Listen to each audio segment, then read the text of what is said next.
Hello and welcome to another episode of the Mental Motivator. I am your host, Nakia Campbell, and as always, I am so glad to have all of you tuning in from around the world to witness ordinary people who have used the power of their mindsets to take over in their lives and in their careers. Now, y'all, today's guest got me out here at the Hood Country Barn, y'all.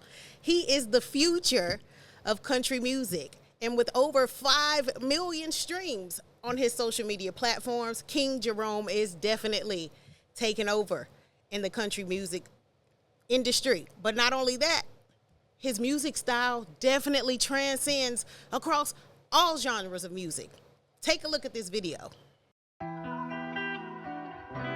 Ooh, ooh,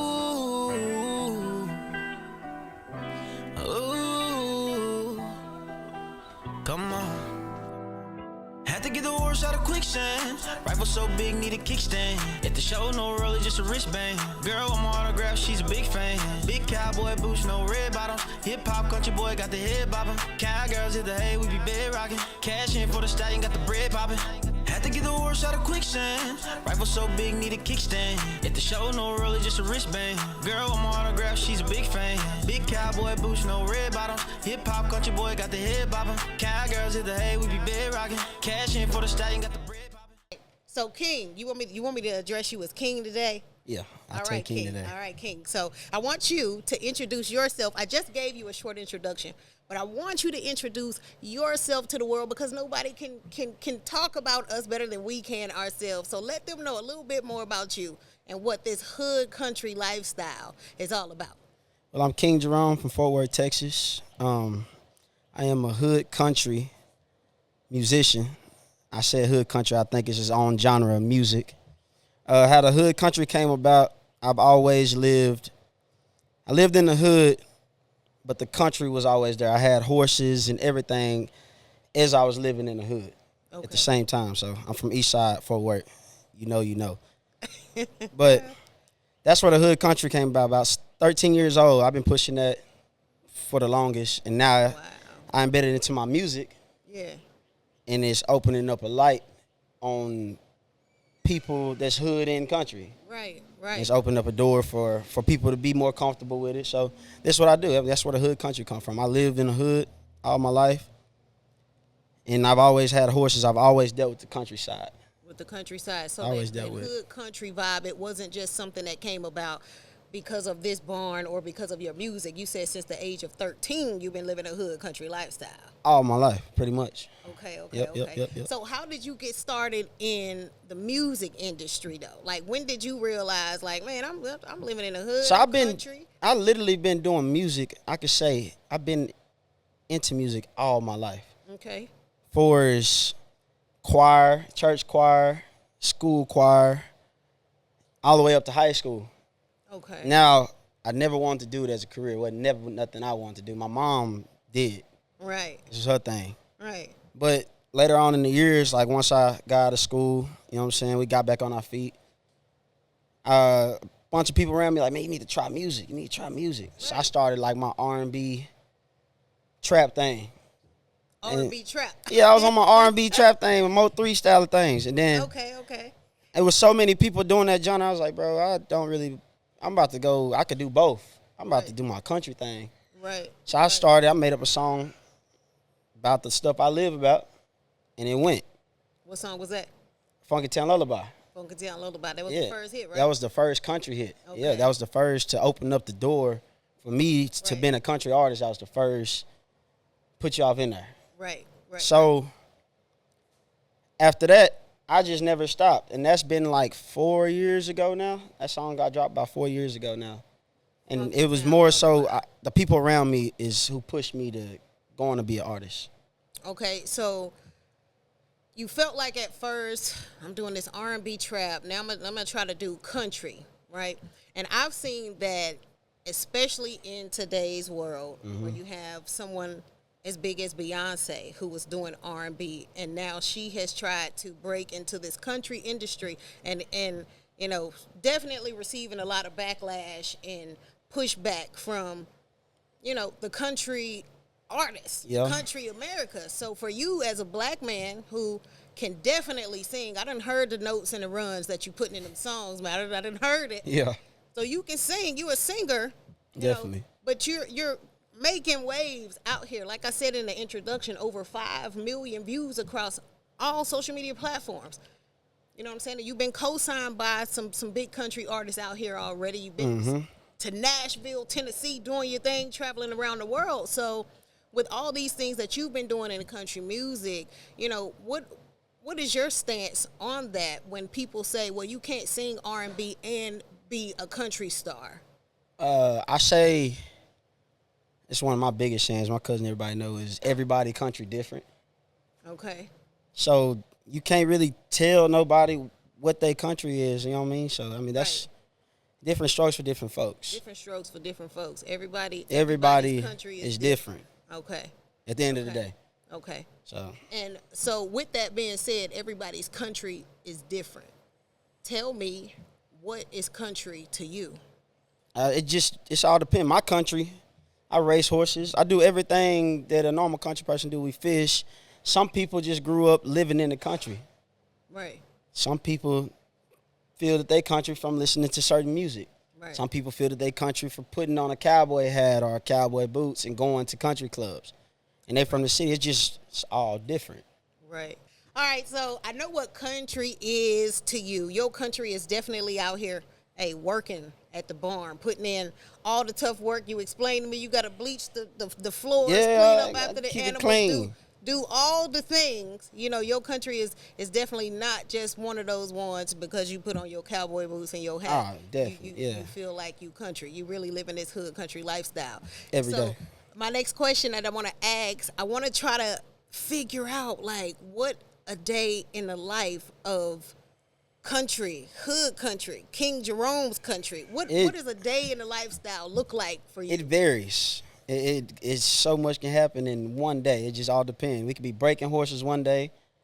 We can be racing horses one day. We can be going to feed store. We can be. It's a large bunch of stuff that involve into our everyday country. Right. You know what I mean? I saw you on Instagram out here breaking Yep. somebody's horse, man. I was like, he is crazy. Yeah, I've been doing that since, like I say, around the age of 13. I learned them trades. I mean, and you just have no fear, like no fear at all that you might Can't. get hurt. I'm a darebdevil though. You know, You- what I'm saying? I ain't gonna lie to you. I ain't scared of much. You a daredevil. Yeah. You a when it- daredevil. Have you competed in any shows ever with Horse. your horses? Like, I know you've been racing. I ain't gonna lie. I got it. So I started roping Mm-hmm. a long time ago, Calf roping? calf roping, Okay. and I stopped. Like I was working the dummy. I just stopped because I fell in love with this. I went to the track, and my uncle took me to the track, and I'm like, bruh, this is wild. Yeah. I mean, it's literally it's a bunch of black people racing horses. Right. I had never seen this ever in my life, so when I went, I just got stuck on it. I sold everything else, all the other horses, and went to investing in this. Right. Daddy, hey, we gotta get a standardbred. I need to race horses. Right. That's just where I've been ever since. But I still deal with all types of other horses, like force breaking, training. Like I still got that in me to do them Right, type of right, things. right. But my main focus is racing, Racing. Mm-hmm. Okay. And music. music, And music. now racing and music. Right. Well, Yeah. you've been making some big investments. So talk to us. You know, let the people who's watching around the world know exactly where we are. How many acres are we sitting on? What you got going on out here? We sitting on 14 acres, 18 style born right here. 18 style born. 18 style 14 born. acres. 14 acres. Y'all, and I just have to tell y'all that you can't see it right now, but back there in the back, it's a zebra. And we got a zebra. It's a zebra. So I'm walking, looking at all the horses, and then I get back here in the back. Everybody, they There's be like, something laying "Oh, on is this the a ground." zebra?" Right. How I did said, you get "What?" this? I asked him. I said, "What did you breed to make this?" He was like, "It's a real zebra." Yeah. I was confused. I was like, "What the heck?" Yeah, I don't know. We just wanted a zebra. I don't know what was the purpose Just behind it. We wanted just a wanted a zebra. zebra. I mean, we take it to parties and stuff. I mean, You let the little kids do a little petting zoo or something yeah, like that. now that he's of age, like it literally, it wasn't for the money or nothing like that. But Right. I just wanted something different. Right. I get tired of walking around here looking at horses all day. Horses. Right. Well, something different is always It's good. always, it's always some excitement in here, and that's an exciting moment. You walking through and you just change the whole, just like that. Cool. Change everything, yeah. Cool. Well, y'all, we're going to take our first break, and we're going to come back so you can hear more about this hood country lifestyle and C'ing Jerome over here. Booze sliding, it's a party. Every time we link up, open up the Eddie, any drink you can think of. Have a little hood country fun, can you keep up? Barn don't close to you, barn don't close to the sun up. Body rocking to the left, with your partner on the ride. It's jumping all night. Barn don't close to you, barn don't close to the sun up. All right, y'all, we are back with our second segment with the hood country star here, Mr. C'ing Jerome. And we're going to jump into a couple of questions because I really want the people to know you don't just do music, you know. You're really an advocate for your community. So tell them a little bit about some of the things that you do in the community, for the community, as a hood country rap star. So, me and my family, we do a toy drive every year. My dad, actually, I'm talking about, this is an everyday thing. It ain't just an event. He feeds everybody in the neighborhood all the time. Right. But we do an event for my grandmother that we feed on Thanksgiving. We feed however much food we got, we give it out for free. You know what I'm saying, to everybody. Now all this is taking place over here in Fort Worth. In Poly, yeah. And this actually the neighborhood I grew up in, over right here. here. In the hood. Yeah, okay. in the hood. So the ranch is in the hood. Right. So, I mean, there's a bunch of stuff. I mean, they do, even when I'm not there, they still doing a lot of events in the hood. We do something every day, really, in the hood. Right. We do clothes drives, the toy drive. We feed. That's the biggest thing we do is feed them. We feed everybody. Right. When they see Big Chris and Sergeant, they know they about to eat. Right. Yeah, right. so. And I absolutely love that because, you know, people say things like you're from the hood, but you don't have to be of the hood, you know, or you don't have to be a product of your environment. And I think that's amazing that even though you were raised, y'all, and if you don't know about Fort Worth, like Stop 6, like you don't know about that kind of stuff. Like, I'm just proud that you didn't become a product of that environment and you've actually been able to invest in your own dreams with having this barn, all these acres, invest in your music and your career. And, you know, you didn't become selfish. Never. You guys, you actually turned it around and you continue to use it for good with feeding the community with these clothing drives and toy drives because I know firsthand that the people here really need it. They really need it. They really need it. They definitely need it. And so with that, you know, I want to get back on your music because I know you got some things coming out. You know you got some things that you're working on. We got some new music coming. I know you want to get on tour. You want to you want to start touring. So where's one of the places that you would like to go to on your tour? What's a few of the places you put on your list? I don't got no favorite. I ain't gonna lie to you. I don't have like a favorite place that I want to, or a specific place that I want to go to. Right. But I do want to go on tour with a major artist. You want to go on tour with major artists? I do. Okay. So. If you could do a feature with any major artist from any genre of music, that's rap, R&B, pop, country. If you could do a feature right now, you could pick one person. Who would that be? That's hard. Because there's so many out there, right? Yeah, because I work with everybody. I don't know. No, see, we're not saying pick a favorite, y'all. I understand what you're saying. I just don't have no. I be going off of if it just whoever run across the play. Like if it makes sense, let's just run the play. I don't know. You can't pick one. I can't pick one. I want to work with everybody. Oh, I can't pick one. That's so sweet.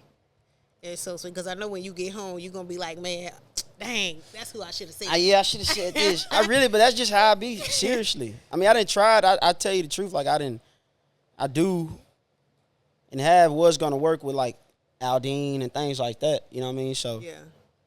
But it was just different tracks with different feels. It was just maybe this person might sound good on it.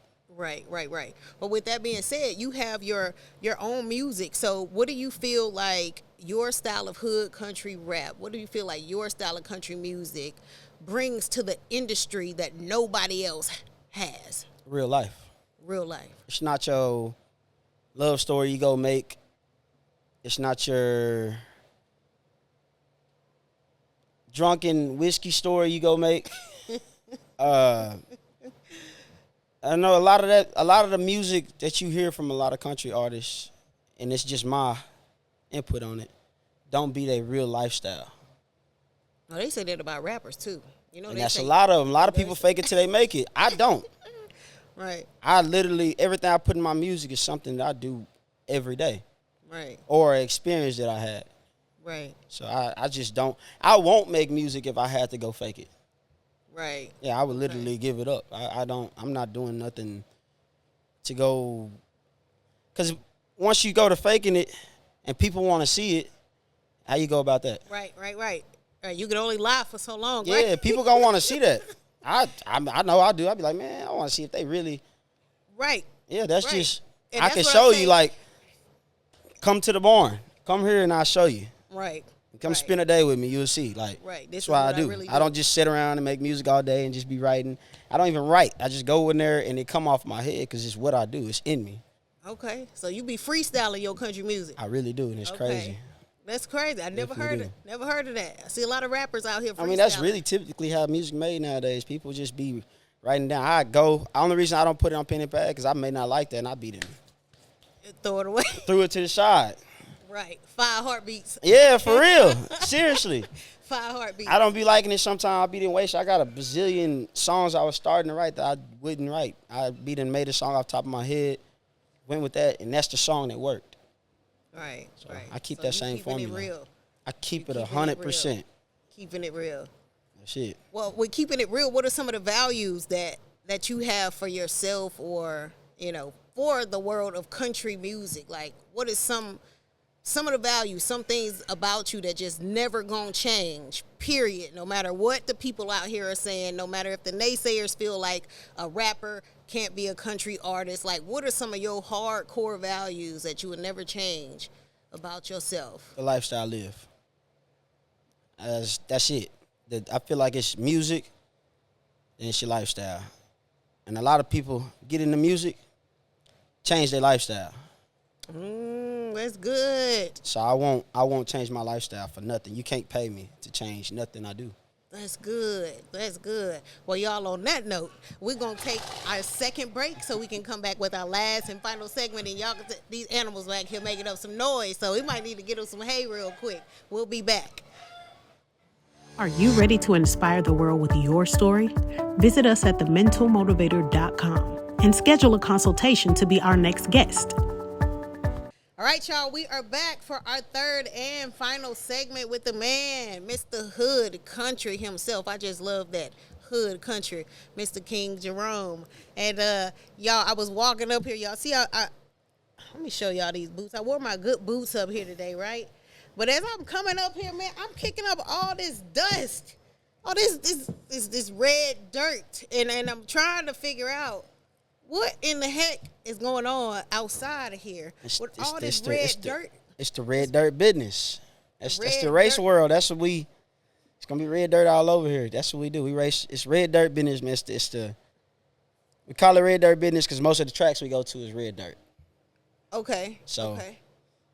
That's the main. I've never seen it. I've never seen it before. Yes, it's a huge community.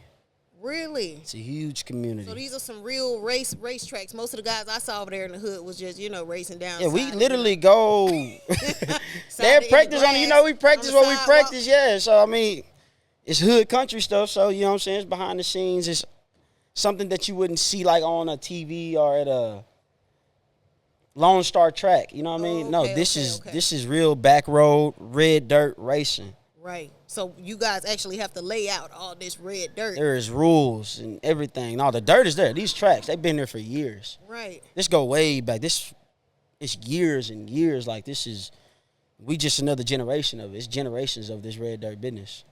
Well, what is it though? Like it's horse racing.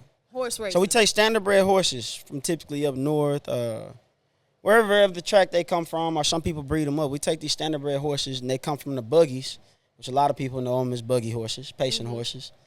We put them to the back. So we put a saddle on them, and we race them in a quarter mile like you would think as like most people call it match racing. But we match racing with a gate, not like coming out the gate, but our horses are gated horses. Okay. So it's a little bit of a science to it. The gate, is that when they? Yeah. Okay. They put them hobs on and things like that. Yeah. I love to see it. But you do they match race horses. They do like a lot of people do match racing, but we match racing a different way. So it's a whole nother community over there. I'm telling you, that red dirt business, that's what it is. How often do you race? Every weekend. Every weekend? Or when I got time nowadays, like. Right. Typically, we try to go every weekend, though. How many people, especially black people, but how many people out here in the hood or around the Fort Worth area or the DFW Metroplex are usually out here on the weekends at these races participating? Like from the DFW, it's probably about, DFW, we probably got about 30 folks to take out and go east. We go to the tracks. 30 to 50 folks that take out and go east, go to Central Texas, go Alabama, Arkansas. It's a few of us up here to do it. We don't have the land like they got down there. They already have the tracks there. So, we did used to have tracks in Dallas like Kitty Street. There's been a few tracks all over. What happened to the tracks that we had here in Dallas? Just been took over, sell the property, things like that. Oh. Whoever owned them, Okay. I was a kid when they were selling all that stuff, so. Yeah. Okay. So, do you plan on, you have so many horses in here. How many horses are in here? I don't know right now. I just moved some around. I think. I got to go through. I have to go count. It's 14 in here right now, right? Inside right now? Right. About 14 inside. I saw something tied up outside it's on the tree. It's probably 14 inside right now. It's like another 5, 6 down there. I don't know. I got to count. So do you race all of these horses? No. Some of them pleasure horses. Okay, some of them just for pleasure. Some of them just for your kids, for your family. Yeah, they just pleasure horses. Just everybody can ride. Okay, so you allow the community to come out to ride your horses? Or you whoever hit me up, events? I don't plan events for people to come out and ride because, like I said, I be up. I don't really deal with them horses a lot. I deal with the race horses, so.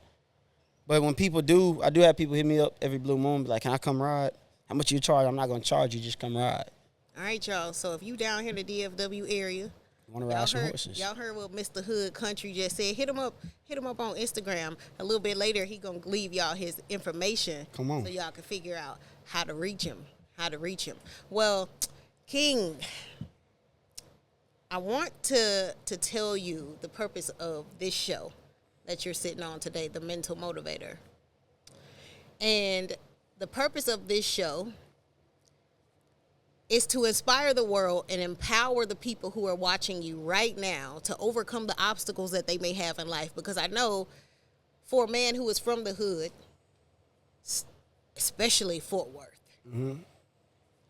I know that in order to be this great and to have all the things that you have and to do all that you have done, I know that you've had to face some obstacles around here in your life. Definitely. Or some type of trauma that you probably never thought you would get over, and you had to just use the power of your mindset, positive thinking, to help you to overcome those situations. So can you tell us, at least one thing about, that deep struggle or a trauma or something that you've had to face in your life? I'll give you one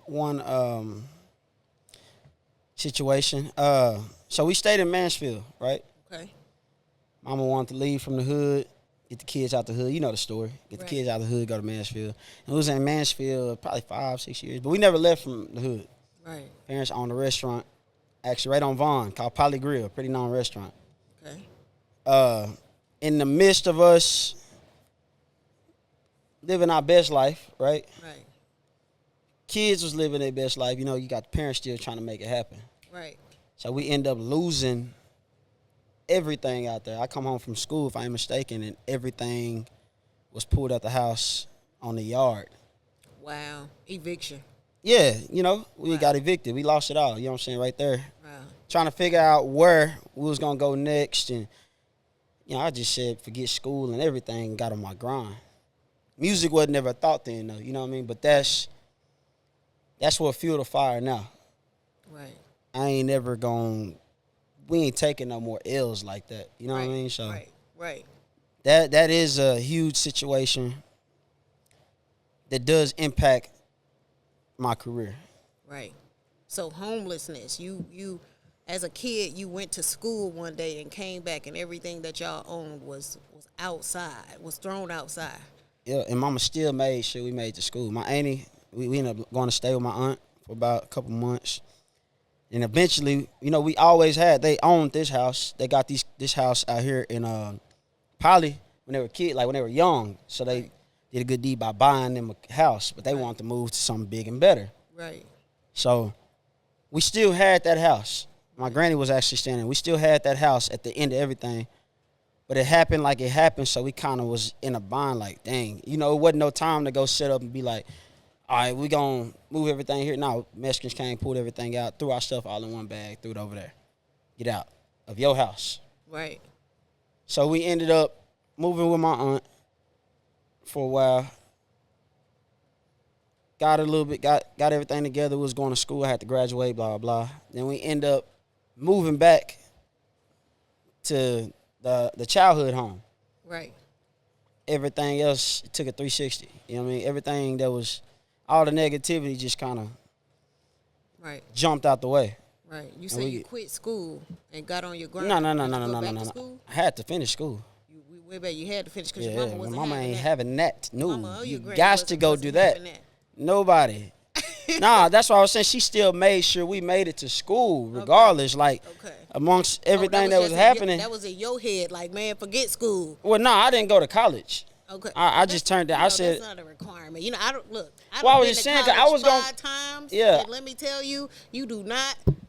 I done been to college 5 times. I have master's degrees, project management certifications, everything out the ass, and it is not helping me to do what I do right now. Understandable. I'm in debt. Yeah, you know for sure. And that's what I got out of it over the years. I'm like, I'm glad I didn't go, because it don't determine what I was going to do in life regardless. I was just going to try it. Right. But that was out the window once you ain't got nothing. You got to go get something. So college was, well, I'm going to go in debt. And we trying to get out of it. You know what I mean? We trying to get out of it. So college was, that was just way off of my, I said, forget, I'm not even about to try to do that. Right. Yeah, we just got to go. And we got down, got on our hustle. Me, daddy, mama, everybody just got on our hustle. Daddy, sister. mama, I everybody. like it. Country. You, me, daddy, mama. Well, I like it because I tell you what, I tell people all the time, your life experience will definitely trump any education that you can pay somebody to receive. You know what I'm saying? Mm-hmm. Your life experience is going to give you a whole lot more than what you can read in a book. Yeah, definitely. Right. So if there is, let's say if there's someone out here who's watching you right now, it could be in Africa, it can be in Mexico, Germany, anywhere around the world, and they're looking at you from some of these third world, parts of the country that they're in. And they're being inspired by you because they like, dang, he dealt with homelessness. I'm homeless. He lost everything he had growing up. That happened to me and my family. You know what I'm saying? But now they see you sitting here and you own everything. First you lost it. You know what I'm saying? But now you own everything. You're this amazing artist traveling around the nation, putting on shows, letting everybody know about this hood country lifestyle. So what is a piece of advice that you can give to somebody who might be on the verge of giving up? Figure out what your God-given talent is and use it. And stay down. Don't give up no matter what, how hard it get, what you're going through, whatever it is that's working, keep feeling that. Right. If you got a God-given talent, use it. Right. I took a long time to use mine, but I used it. Find that purpose. You know what I mean? So I started at 24, you know what I'm saying, doing music, so. Well, that wasn't too late. You were just finding yourself. But most artists start way early. They want them Mickey Mouse Club, that type of. Yeah, but I started even recording what I'm saying, like everything, like at the age of like 24, around 25. Right.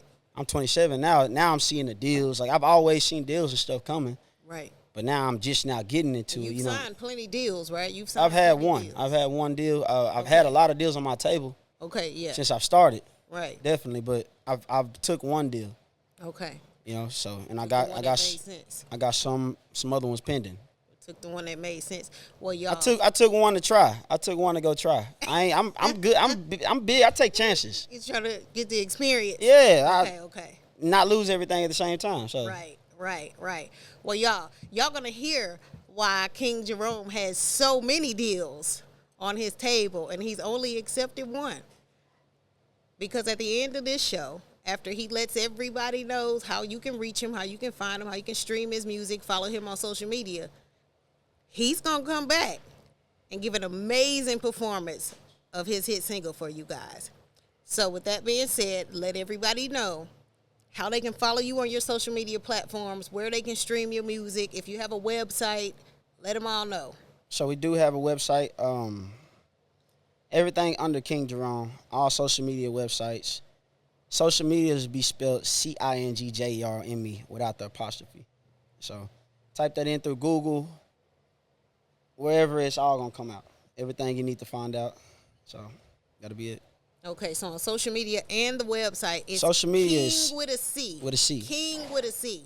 C'ing Jerome. He said it kind of fast, but that's that little country twang he got going on. So I've set it up for him. King with a C for sure. C'ing with a C. Well, y'all, this has been an amazing episode with C'ing Jerome out here at the Hood Country Bar, where we at living this hood country lifestyle. Yes, and I ma'am. hope that his story has inspired you guys to overcome your own obstacles that you have faced in life, so that you can find your God-given talent and walk in that purpose like he said just a minute ago. So, as always, I hope his story has inspired you to find your own success story to help change the way you live, think, and thrive. Until next time, y'all, get ready for this performance. Peace. I hit him with one more thing. Hit him with one more thing. It's a hood country lifestyle. Hood country lifestyle. Oh, Louis, it's another. Lord, I thank you for sunshine. Thank you for rain. Let's go. Thank you for joy. Okay. Thank you for pain. It's a beautiful day. It's a beautiful It's a day. beautiful day. Oh, what a day. 817 to 615, I'm on the way. Ain't nothing like the interstate in the sunshine. The moon got jealous, so we had to sip some moonshine. Let it rain, let it rain, let it rain. Tennessee sipping this whiskey, hope it wash away the pain. So much joy that country brain. Big truck staying in my lane. Big old bells throwing hay. Hey, yeah, your lady, yeah, your lady, yeah, your lady. Ooh. Hit the road to take a break and we gon' act a fool. I got Jack across the bottle, I got Justin on my boo. We get it in, we set up the move. Positive vibes and we all in the group. Ooh, 1, 2 in the morning and the party still going. Gotta leave by 6 in the morning. So what? We gon' drink up till it's gone. Plenty whiskey and Patron. Everybody get your flashlight, we record it on the phone. Oh, what a day. 817 to 615, I'm on the way. Ain't nothing like the interstate in the sunshine. The moon got jealous, so we had to sip some moonshine. Let it rain, let it rain, let it rain. Tennessee sipping this whiskey, hope it wash away the pain. So much joy that country brain. Big truck staying in my lane. Big old bells throwing hay. Yeah. Truck hat and my jeans and my boots. If you hood and you country, I gotta salute. Let's go. This ain't no capping. Got horse in the past of the lifestyle I live. It's true. Roping halted for a nag. Get it rocking at the rodeo. Howling in the Dodge. Trailer stock is almost overload. Hey.